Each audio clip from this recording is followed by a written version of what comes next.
चुनाव यानी धन का प्रदर्शन, शक्ति का प्रदर्शन, राजनीतिक शक्ति का प्रदर्शन भी और बाहुबलियों का शक्ति परीक्षण भी, राजा महाराजाओं का भी, महारानियों का भी शक्ति परीक्षण। प्रधानमंत्री नरेंद्र मोदी जो भारतीय जनता पार्टी के शीर्षस्थ नेता नहीं, पूरे विश्व में जिनका डंका अभी बज रहा है, वो विधानसभा चुनाव में भी उसी तरह से मैदान में उतरते हैं जैसे कोई लोकसभा का चुनाव हो या संगठन के नेता का चुनाव हो।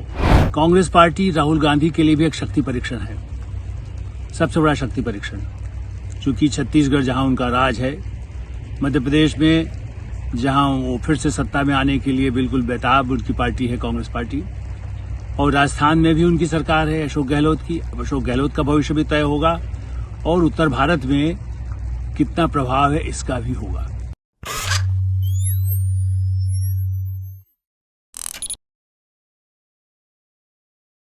नमस्कार, मैं हूं आलोक मेहता। एडिटर साई में आपका स्वागत है। आज चर्चा चुनाव की, विधानसभा चुनाव होने जा रहे हैं। तारीखों का ऐलान हो गया।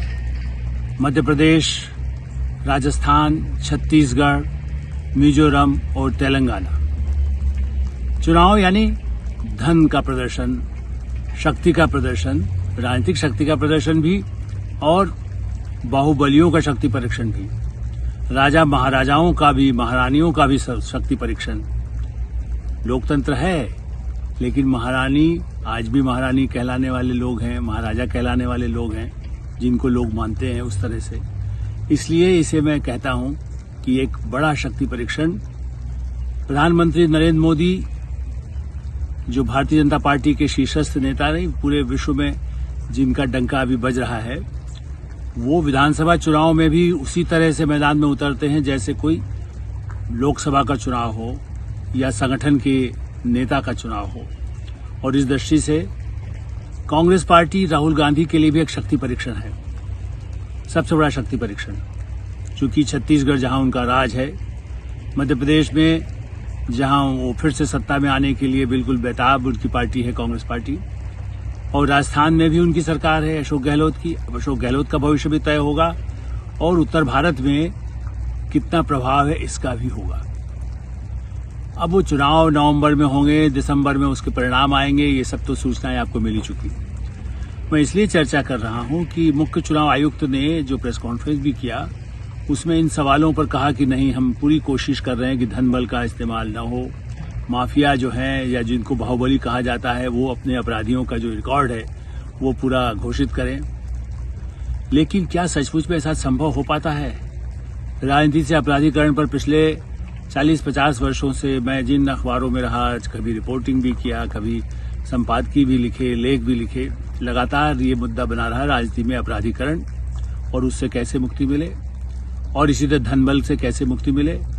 तो पहले धनबल कुछ लाखों का होता था, अब करोड़ों में होने लगा। विधानसभा चुनाव में भी हाल में ही कर्पूरी ठाकुर की स्मृति में कार्यक्रम दिल्ली में था, और वो लोग, वो नेता जो इस समय कहने को तो वही है कि भाई इंडी जो नया गठबंधन कांग्रेस का है उसके नेता, लेकिन सोशलिस्ट पृष्ठभूमि वाले हेगड़े साहब ने कहा कि भाई कर्नाटक के चुनाव में तो विधानसभा चुनाव में भी 100 करोड़ रुपए तक खर्च हो गए एक क्षेत्र के लिए। ऐसे ऐसे नेता भी रहे हैं, आप इससे अंदाज लगाइए।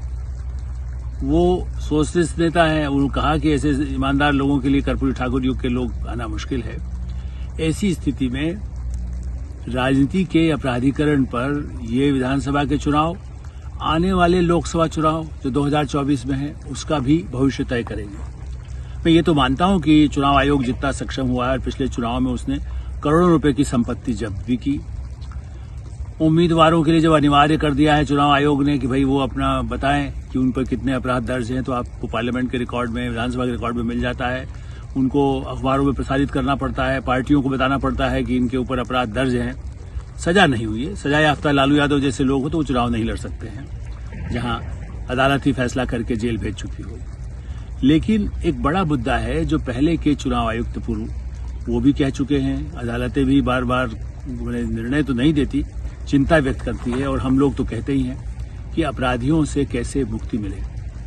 ऐसा तो नहीं है जैसे आजकल चल रहा है, माओवादी यदि कहें तो छत्तीसगढ़ में है, तेलंगाना में भी कुछ असर कभी रहा था। आज मिजोरम उग्रवाद से प्रभावित रहा, मणिपुर का भी असर मिजोरम के चुनाव पर पड़ सकता है। धन का भी, चाहे उसको कोई लॉबी कहें, जैसे लोग कहते हैं मिशनरी की लॉबी भी मिजोरम में कभी रही, कभी मिजोरम के लिए कितना काम लोगों ने किया, इस तरह के उसको ठीक से वहां पर शांति स्थापित हो, तो वहां चुनाव होना एक अच्छी बात है लोकतंत्र में। चुनाव काफी हद तक निष्पक्ष की कोशिश तो है, लेकिन जैसा मैंने कहा कि बार बार ये सिफारिश की जाती है कि जो लोग एफआईआर पर हम नहीं जाते, लेकिन जो चार्जशीट हो चुके हैं अदालत में, जिनके मामले सरकारें हो, किसी की हो, कांग्रेस की हो, बीजेपी की हो, समाजवादी हो, तेलंगाना में उनकी पार्टी की हो, या मिजोरम में स्थानीय पार्टी की हो, क्षेत्रीय पार्टी की हो, लेकिन जिन उम्मीदवारों का बाकायदा चार्जशीट हो चुकी है उनको अयोग्य माना जाना चाहिए, वो चुनाव लड़ने लायक न रहें। ये चुनाव सुधार का एक बड़ा मुद्दा है। इसी तरह धन बल का है, कहने को भाई 30 लाख लिमिट है, 40 लाख लिमिट है, 50 लाख लिमिट है, लिमिट थोड़ा थोड़ा बढ़ता रहे, जहां 2 लाख 5 लाख खर्च होता था वो बढ़ता जा रहा है, लेकिन कहां उसके बाद तो करोड़ों में खर्च हो रहा है।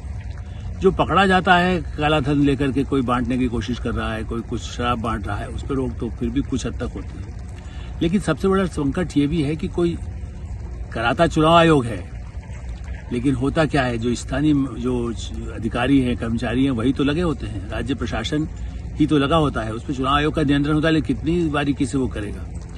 और इसलिए उस मशीनरी का रहते हुए भी यदि नियम कानून ऐसे हों जिससे कि अपराधी किस्म के लोग जिसपे धनबल का इस्तेमाल न कर सके, इसके लिए समय हो। और एक तरीका ये बताया गया था कि भाई चुनाव आयोग को पार्टी पैसा जमा कर दे और सबके लिए खर्च को वही खुद उसकी निगरानी करे, वही खर्च करे।